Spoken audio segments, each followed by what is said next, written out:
Good everyone, Max here from Not Another Fitness channel. Welcome back to my weekly update. In today's video, I'm going to discuss what my favorite form of cardio is, and I will also explain how I manage to do some level of cardio every day. Before we get to that though, we'll go through my weight loss update as usual.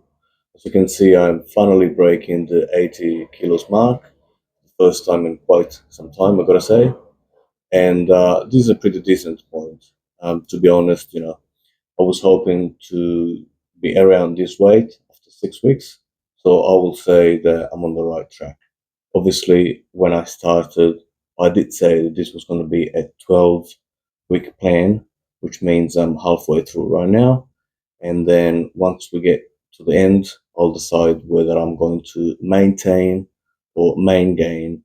But that's obviously something that I'm going to assess later on. As you can see, there is definitely more definition in the lower part of the chest. The abdominal area and the waist are looking thinner. The shoulders, especially the rear delts, are really popping, and the back has a more V-taper look at this point. The best form of cardio is, in my opinion, something that you're able to do almost every day, even better if you can do it every day. So it has to be a combination of being functional, enjoyable, and easy to do. For me, my choice is walking. I'm pretty lucky because a number of circumstances have put me in a situation where walking for me is very easy. I can do it every day and I enjoy doing it. I managed to do something between 250 and 400 minutes of walking per week. Now, obviously, not all of this is an extremely high pace, so I tend to do perhaps 200 minutes of around zone 1 to zone 2 cardio, and the remaining 150 to 200 minutes of slightly more intense cardio per week. Now, how I managed to do so without taking too much away from my daily activities is very simple. I am pretty lucky to live very close to my office. So I can just walk to my office, and that's already some cardio that I do. So for example, it takes me 10 minutes to get to work. Then around lunchtime, I come home for lunch. So that's another 10 minutes to come back. Then obviously I've got to go back to work after lunch, and then finally come home after work.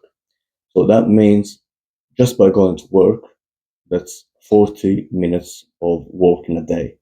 When you multiply that by 5, as I work Monday to Friday, that's already 200 minutes. So obviously this is not extremely intense walking, but it's not even a leisure walk. So these 10 minutes is probably something in between zone 1 and zone 2, which, like I said, multiply that by 5 days a week, that's 200 minutes. Obviously, if the day is not good and it's raining or the weather conditions are horrible, I don't do that, but I've substituted that by going to the gym and stay 40 minutes or 50 minutes on the treadmill. On top of this daily commute to and from work, I also do an extra 100 minutes of cardio on Saturday, another 100 minutes of cardio on Sunday. And I gotta say, the cardio that I do on the weekend is my favorite because not only you get to do some exercise, but you're also outdoor, so you're enjoying the good weather, you're amongst other people, and that obviously is a great morale booster after a week long of work. In my opinion, doing some cardio every day is extremely important for everyone, whether that might be biking, running, jogging, or walking, especially if you're trying to lose weight, because that will allow you to be in a calorie deficit without having to necessarily starve yourself. Also, I believe cardio is crucial for those people that take going to the gym very seriously, as you will be able to push for a few extra reps at the end of every set. And we all know how important those last few reps are when it comes down to building muscle. So that's all for today. Thank you for watching. Don't forget to like and subscribe to support my channel. See you next time.